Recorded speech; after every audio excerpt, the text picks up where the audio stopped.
آپ کی زندگی کا ایک ہی مقصد ہے، بیٹا بڑا ہو اس کو مزدوری کرنے کے لیے بھیج دیا جائے، کام کرنے کے لیے بھیج دیا جائے۔ میرے پیارے ساتھیوں، کچھ قربانی دے کر کے اپنے بچوں کو تعلیم کے میدان میں بھی آگے بڑھاؤ۔ کچھ بچے آپ کے ڈاکٹر بنے، کچھ بچیاں آپ کی ڈاکٹر بنے، کچھ بچے آپ کے انجینئر بنے۔ آج عصری تعلیم میں بھی ہم پیچھے ہیں، اور دین کی جو تعلیم ہے، اللہ کون ہے، رسول کون ہے، اور ایمان کیا ہے، اور اسلام کیا ہے، یہ جو موٹی موٹی باتیں ہیں یہ سب کا جاننا ضروری ہے۔ اس کے لیے بھی آپ مسجدوں میں مکتب قائم کیجئے۔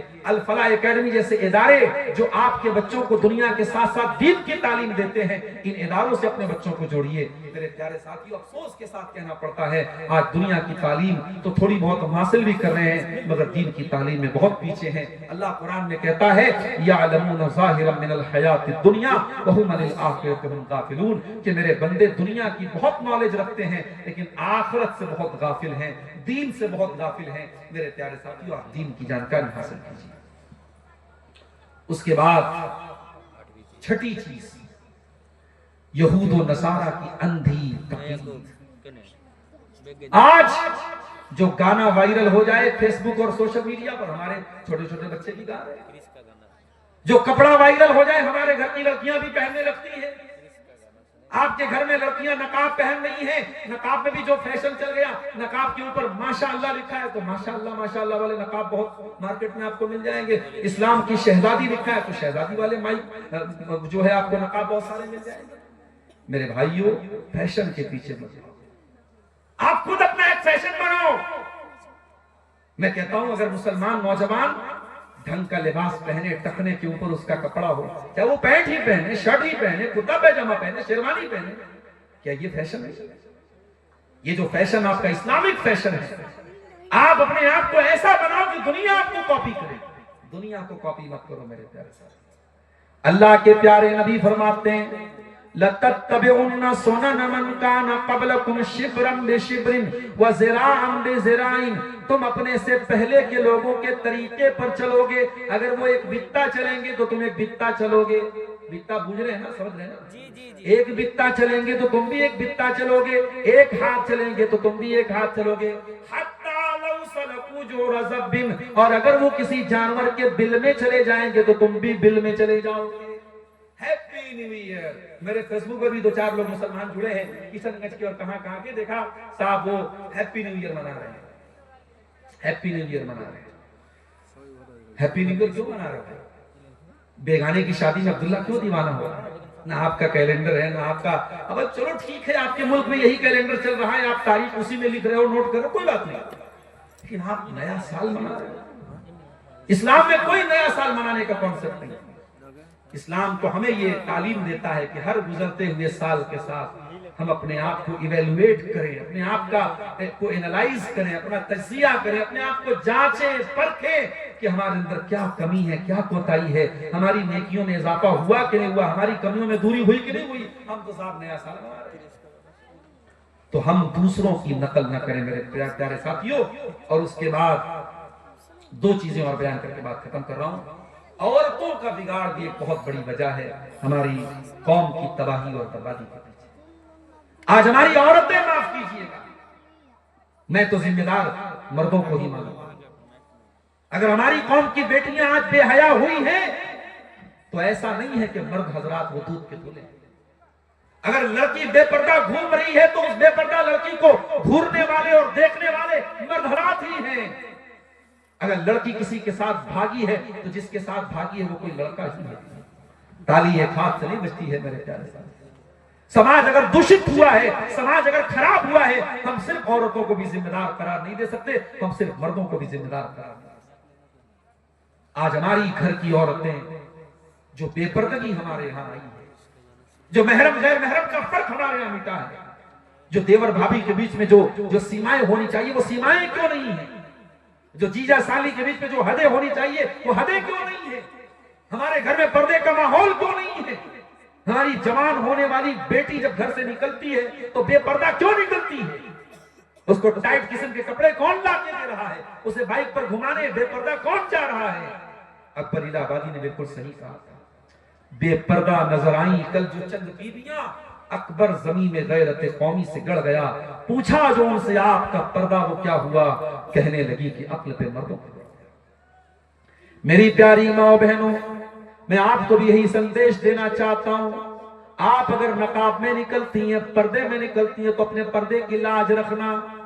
دنیا آپ کے پردے کو جب دیکھتی ہے تو دنیا آپ کے پردے کو اسلام سے جوڑتی ہے، اور جب آپ نقاب پہن کر کے کوئی غلط کام کریں گی تو دنیا یہ نہیں کہے گی کہ لڑکی نے کیا، دنیا کہے گی اسلام کی ماننے والی لڑکی نے کیا۔ او میری پیاری ماں بہنوں، اپنے نقاب کی لاج رکھنا، اپنے پردے کی لاج رکھنا، اپنے حجاب کی لاج رکھنا، اپنے حجاب کی عزت کا خیال رکھنا۔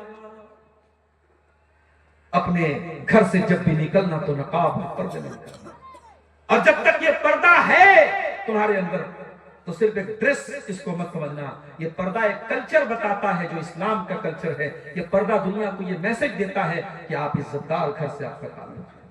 اور نوجوان لڑکوں سے کہنا چاہوں گا کہ اپنی نگاہوں کو نیچی کر کے چلو۔ زمانہ بہت خراب ہے، بہت بے حیائی پھیل گئی ہے، مگر اللہ تعالیٰ کے آپ کو حساب دینا پڑے گا کہ تم نے اپنی نگاہوں کو بے باک کر دیا، کیوں تم نے اپنی نگاہوں کو آوارہ چھوڑ دیا۔ ان آنکھوں سے غلط چیزوں کو اگر دیکھتے ہو تو یہ آنکھوں کا زنا ہے، اپنی آنکھوں کو زنا سے بچا لینا۔ انسٹاگرام اور اسنیپ چیٹ پر بیہودہ ویڈیوز دیکھنے والے نوجوانوں، اپنی آنکھوں کے ساتھ ساتھ اپنے شریر کو اور اپنی جوانی کو برباد مت کرو، کہیں ایسا نہ ہو کہ یہ گندی چیزیں دیکھتے دیکھتے تم اس قدر کمزور ہو جاؤ کہ ایک وہ دن آئے کہ جب تم شادی کے قابل بھی نہ بچو، تم بیوی بچوں کے قابل بھی نہ بچو، تمہاری زندگی سے رونقیں ختم ہو جائیں، تمہاری زندگی سے خوشیاں ختم۔ اور آخری بات بیان کر کے میرے پیارے ساتھی میں آپ سے اجازت لوں گا، وقت کافی زیادہ ہو گیا، سردی کا موسم ہے، میں طبیعت کی ناسازی کے باوجود کافی دیر سے آپ کے سامنے خطاب کر رہا ہوں۔ ایک آخری پوائنٹ پر بات ختم کرتا ہوں۔ آج ہماری جو ذلت اور رسوائی ہے میرے پیارے ساتھیوں، اس میں ایک بہت بڑی وجہ توکل کی کمی ہے۔ ہمیں اللہ کی مدد پر یقین نہیں ہے، ہمیں اللہ کی تقدیر پر یقین نہیں ہے۔ یاد رکھو، ہم مسلمان ہیں اور مسلمان جن چیزوں پر ایمان رکھتا ہے اس میں سے ایک اللہ کی تقدیر ہے، ہمیں اللہ کی تقدیر پر بھی ہمارا ایمان ہے، ہمارا یہ عقیدہ ہے قُلْ لَن يُصِيبَنَا إِلَّا مَا كَتَبَ اللَّهُ لَنَا۔ ہمیں نہیں پہنچ سکتی کوئی مصیبت جب تک اللہ ہمارے مقدر میں نہ لکھ دے۔ اگر اللہ نے کوئی مصیبت ہمارے مقدر میں لکھ دی تو دنیا کی کوئی طاقت ہمیں بچا نہیں سکتی، اور اللہ نے اگر بچانا لکھا ہے تو دنیا کی کوئی طاقت ہمیں وہ مصیبت دے نہیں سکتی۔ توکل کرو، اللہ کی ذات پر یقین کرو، پکے ایمان والے بنو۔ اگر تمہارا ایمان پکا ہوگا اللہ تمہیں رسوا نہیں کرے گا۔ میرے پیارے ساتھیوں، میں نے خطبہ مصنوعہ کے بعد جو آیت پڑھی تھی اس آیت میں یہی پیغام آپ کو دیا گیا ہے، یا ایھا الذین آمنوا ان تنصروا اللہ ینصرکم ویثبت اقدامکم۔ اے ایمان والو، جب تم اللہ کے دین کی مدد کرو گے تو اللہ تمہاری مدد کرے گا، اور اللہ تمہیں ثابت قدم رکھے گا، اللہ تمہارے قدم کو مضبوط رکھے گا، اللہ تمہیں ٹوٹنے نہیں دے گا، بکھرنے نہیں دے گا۔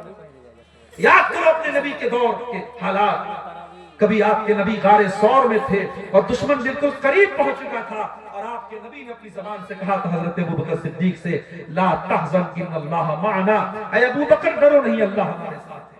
کبھی حضرت موسیٰ علیہ السلام نے کہا تھا اپنی قوم سے، ان معی ربی سیہدین، میرا اللہ میرے ساتھ ہے، وہ ضرور کوئی نہ کوئی راستہ نکالے گا۔ کبھی ابراہیم علیہ السلام نے کہا تھا جب اپنی قوم کو چھوڑ کے جا رہے تھے، انی ذاہب الی ربی سیہدین، میرا رب ضرور کوئی نہ کوئی راستہ نکالے گا۔